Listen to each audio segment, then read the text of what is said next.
Solvang Skate Park. Today, I'm going to teach you guys how to go farther on your grinds.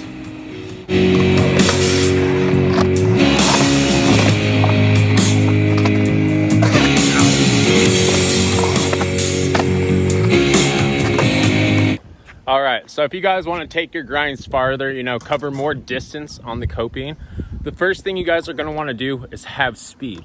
Having a large amount of speed plus going at a wide angle will let you guys, take the grind farther on the coping. So again, just going fast, having a lot of momentum going into it, and going out at a wider angle will allow your grinds to be farther, whether you're going front side or back side on the coping.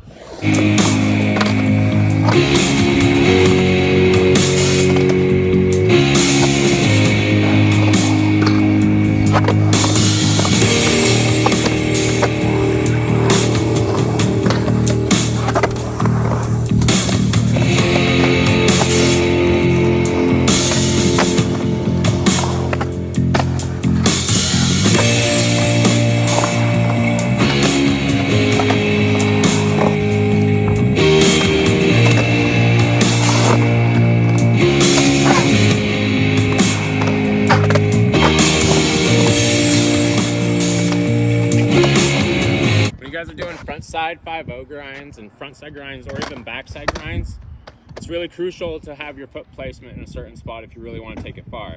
So with that being said, I like to have my front foot at the bolts or right under, and I like to have my back foot on the tail. There's kind of a pocket in the tail, and if you apply a lot of pressure on there and kind of push in with your heel if you're going front side, or your toe if you're going back side, if you kind of put pressure on that, it puts pressure into the grind and it kind of pushes your grind farther. So putting a lot of weight into that back foot when you're on 5-0s or even on 50-50s, and just putting your weight straight on the coping, leaning with it, that's really going to take your grinds farther. Okay, so applying pressure on that back foot in the pocket, it does a difference.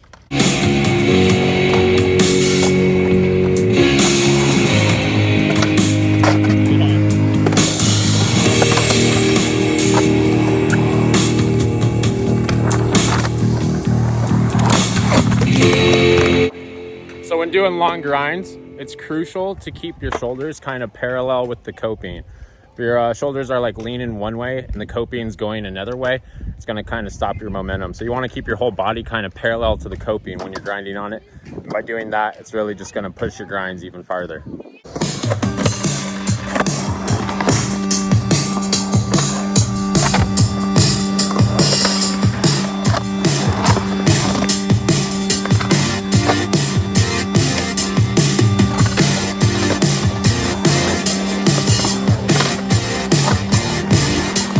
I know when people first learn how to do grinds on coping, they kind of stay inside and the grind's smaller because they're not fully on top.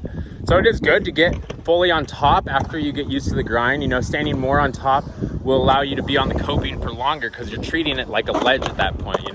By staying on top of the grind, it allows you to stay on the coping and go farther. But also with that being said, you don't want to be too far on top of the grind on the deck because you're going to pop out just rolling on the deck, and you also don't want to be too far inside because then you're just going to fall off the grind and go back into the transition. So it's very important to keep a happy medium. You kind of want to lean in and lean on the deck. A little bit of both, like a balance on the coping will really make your grinds a lot longer.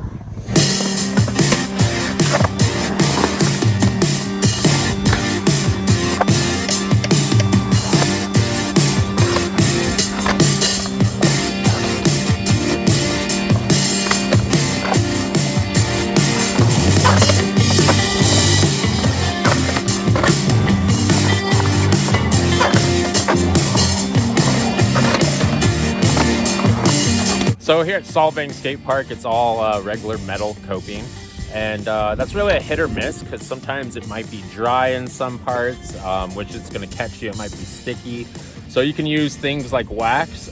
Usually when you're skating a skate park that has just this metal coping, it's better to wax your trucks than waxing the coping, because you wax the coping and it's going to be really slick for someone else, and it's really dangerous. They can take a really bad slam. I know, and I've had times where I've skated quarter pipes that have a lot of wax on them, and I will just die right there on the spot as soon as I get it on grind. So just being courteous, you should always wax your own trucks instead of waxing the coping.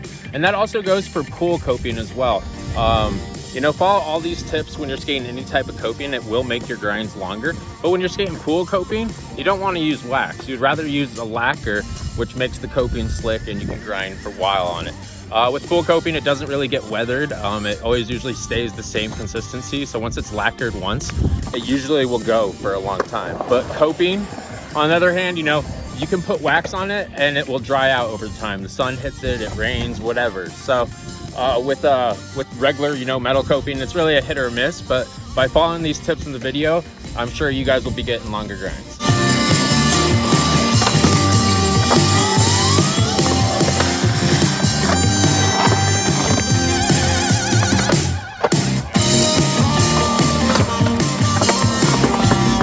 All right, guys, I'm hot, I'm sweaty, and that is gonna wrap it up for our how to get longer grinds video. So I hope you all learned something from the video.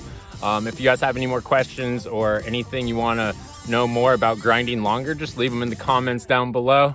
As always, thanks for supporting my channel, and I'll see you guys next week. Take care.